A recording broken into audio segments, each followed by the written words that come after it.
اچھا یہ تو ہے. اب بٹی صاحب ہونا کیا چاہیے؟ ذرا حل بتائیں نا سارے مسئلے کا. چلے یہ تو سب ہو گیا کہ کس نے کیا کیا, ذرا حل بتائیں اب کیا ہونا چاہیے بہتر حل اس کا. نکلنا ہے ہم نے اس سے باہر, وہ بھی عارضی طور پہ نکلیں گے, مستقل حل پہ بھی ہم بعد میں بات کریں گے. ذرا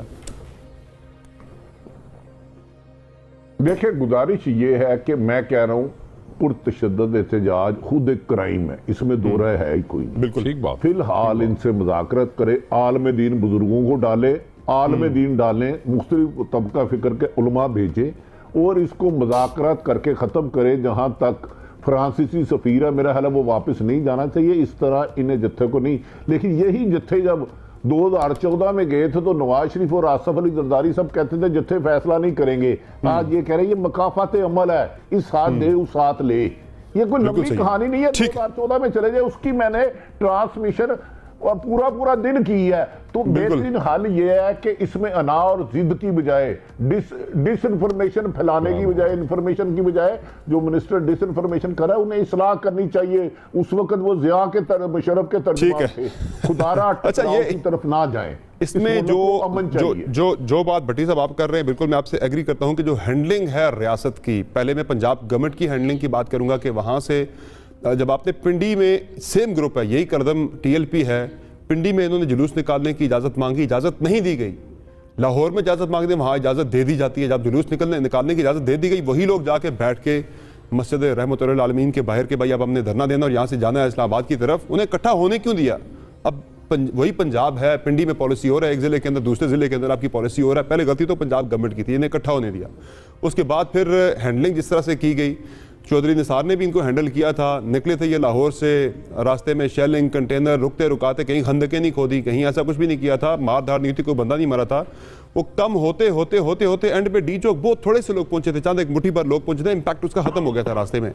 اب جو کنفیوژن کی ہم بات کریں, شہزاد چودھری صاحب ذرا آپ کو سناتے ہیں جی ہمارے وزراء اس معاملے پہ جو معاہدے کی بات میں ذرا پہلے کروں گا. معاہدے کے حوالے سے وزراء کی جو بیانات ہم سن رہے ہیں, کوئی کچھ کہہ رہا ہے, کوئی کچھ کہہ رہا ہے, مکمل تضاد ہے وزراء کے. ظاہر ہے پالیسی کے اندر بھی یہ فقدان ہمیں نظر آ رہا ہے. تبھی ذرا سنیں جی وزراء اس بارے میں کیا کہے, پرائم منسٹر بھی اس پہ آن دا ریکارڈ کیا کہہ چکے ہیں, ذرا سنیں. P M was not informed, P M کا کنسنٹ اس پہ نہیں تھا. واڈا کو میں نے بات کی ہے, اسے کہا کہ آپ نے غلط کیا ہے. ہماری ٹیم ان کے ساتھ ٹی ایل پی کے ساتھ بات کر رہی ہے. ہم نے یہ فیصلہ کیا, معاہدہ ہو گیا کہ جو انہوں نے اپنی ڈیٹ دی ہوئی تھی فیبروری کی, یہ چلی گئی اب 20 اپریل کے اوپر, اور 20 اپریل کے بعد معاہدے کے تحت ہم پارلیمنٹ کے اندر یہ جو ان کی ڈیمانڈز ہیں وہ رکھتے ہیں. میں نے دستخط پرائم منسٹر صاحب سے پوچھ کے کیے تھے. جی اب یہ شیخ رشید صاحب کہہ رہے ہیں میں نے وزیر اعظم سے خود معاہدے پہ دستخط کروائے تھے, جبکہ فیصل واڈا صاحب کہہ رہے ہیں کہ پرائم منسٹر کو اس بارے میں پتہ ہی نہیں تھا, جنہوں نے کیے ہیں وہ خود اس کے جواب دیں. تو اس پہ یہ جو ہم پالیسی کا فقدان دیکھ رہے ہیں, یہ صرف یہاں تک نہیں ہے, معاہدے تک نہیں ہے, بلکہ فواد چودھری صاحب ملیٹنٹ آرگنائزیشن ڈکلیئر کرنے کی بات کر رہے ہیں, ان کے خلاف طاقت کے استعمال کی بات کر رہے ہیں, جبکہ شیخ رشید صاحب انہیں سے جا کے معافی مانگ رہے ہیں ان کے بیاف پہ. یہ کیا ہو رہا ہے, ذرا یہ بھی سن لیں.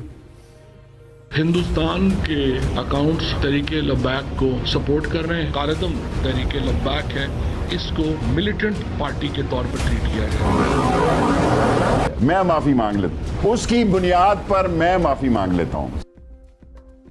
ایک وزیر جو ہے وہ بھارت سے فنڈنگ کی بات کر رہا ہے, وہ ملیٹنٹ آرگنائزیشن کے طور پر ڈیل کرنے کی بات کر رہا ہے, دوسرا وزیر معافی مانگ رہا ہے فواد چودھری صاحب کے بہاف پہ.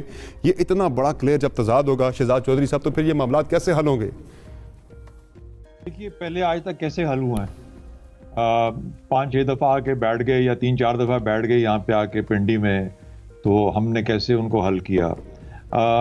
جو ریاست ہے یا جو حکومت ہوتی ہے, وہ جب اس کے ہاتھ سے تمام چیزیں نکل جاتی ہیں تو پھر اس کو گیو ان کرنا پڑتا ہے. بالکل. ابھی جیسے کہ ابھی بات ہو رہی تھی, شیخ صاحب بات کر رہے تھے, وہ کہہ رہے تھے کہ ابھی گجرات, یا آپ نے ذکر کیا گجرات پہنچے ہیں, اور شیخ صاحب اور آپ نے 3 ان کنڈیشنز کا ذکر کیا کہ ایک سعد رضوی کو رہا کرو, شیڈیول 4 سے بندے چھوڑو, اور تیسرا مقدمے میں جو ہے ان کو ختم کیا جائے. اچھا, یہ تو بنیادی طور پر تو ایک چیز ہے کہ جو لا اینڈ آرڈر کے تحت چیزیں آتی ہیں, جو غیر قانونی ہے, جہاں پر ظلم ہوا ہے, جہاں پر جرم ہوا ہے, ان کو تو پرسو کرنا چاہیے, ان کو پروسیکیوٹ کرنا چاہیے, اس میں کوئی شک نہیں. لیکن اس وقت گجرات میں بیٹھے ہیں, یقین مانیں گے جب جیلم تک پہنچیں گے نا, تو جیلم تک آپ سمجھیں کہ ان 3 کے ساتھ 1-2 اور شکیں بھی ایڈ ہو جائیں گی. یہ اگر یہاں تک آ گئے نا, یعنی ریاست اسی تذبذب میں رہی کہ ان کو روکنا ہے کہ نہیں روکنا, کون روکے گا؟ یہ ہمارے دشمن ہے کہ ہمارے دوست ہیں؟ یہ سماج کے اندر سے اٹھے ہیں یا سماج کے باہر سے کہیں سے آ گئے ہیں؟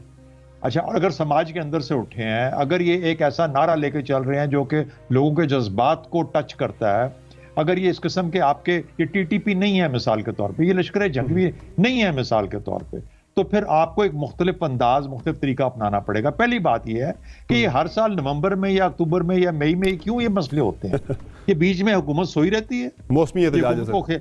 حکومت کو خیال نہیں آتا کہ یہ بیچ میں 4 5 6 مہینے کا جو کام ہے اس کے اندر یہ ہر سال نومبر میں کے مہینے میں اکتوبر میں آگے بیٹھ جاتے ہیں، تو ان کے ساتھ بات کر لی جائے، ان کو سمجھا دیا جائے کہ فرانس کے وزیر سفیر کو ہم نہیں بھیج پائیں گے، ہم یہ بھائی دیر از سو مچ ٹائم.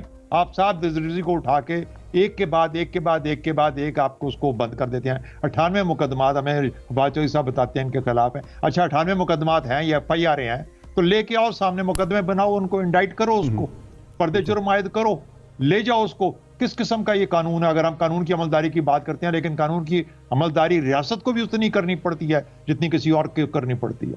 تو میرا اپنا خیال ہے کہ سراسر اے ٹو زی فیلئر ہے، نہ سمجھ ہے نہ یہ. تو ایک دن کو یہ سمجھ نہیں آتی کہ ہم شیر ہیں کہ ہم گیدڑ ہیں. ہم شیر ہیں تو اگر یعنی ہم اگر عمران خان کے ٹائیگر ہیں تو ہمیں تو مختلف طریقے سے بات کرنی چاہیے. میری اپنی نظر یہ ہے، میں پچھلے 4 5 6 دن یا جب سے یہ مسئلہ سٹارٹ ہوا ہے اس کو بڑا کلوزلی ہم سب دیکھ رہے ہیں کہ خان صاحب کے ارد گرد جو ایڈوائز ہے نا، جو ان کو بتایا جا رہا ہے، جو نصیحت، جو رستے بتائے جا رہے ہیں، وہ میرا خیال ہے ان کے حق میں اور ملک کے حق میں نہیں ہے.